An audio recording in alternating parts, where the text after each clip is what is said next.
বাপ দাদার সম্পত্তি বেচে খাওয়া ছেড়ে দাও। আপু গোল দেখলেন মেসির, মানে একজন আর্জেন্টিনা ফ্যানের কাছে এটা কতটা তৃপ্তিদায়ক ছিল?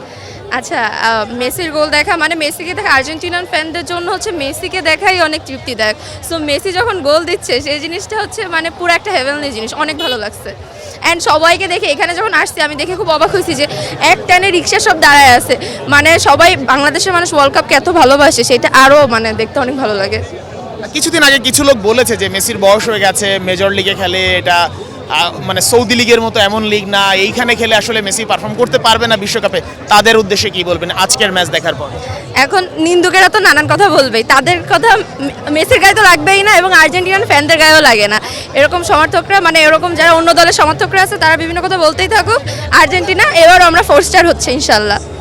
লাস্ট ম্যাচেস যারা সত্যি ট্রল করে তাদের উদ্দেশ্যে বার্তাটা কি? আচ্ছা, যারা হচ্ছে ট্রল করে তাদের উদ্দেশ্যে বার্তা হচ্ছে বাপ দাদার সম্পত্তি বেচে খাওয়া ছেড়ে দাও। এখন হচ্ছে মানে বুঝে সঠিক দল সাপোর্ট করা শুরু করো। ওই যে তোমরা লাস্ট কবে ফাইনাল দেখছিলা তাও জানি না, কিন্তু আমাদের দল তো ফাইনালে উঠে আমাদের দল ওয়ার্ল্ড কাপ পায়। সো এরকম নিন্দা করা, এরকম নিন্দুক হওয়া ছেড়ে দাও, এইটাই আমার কথা।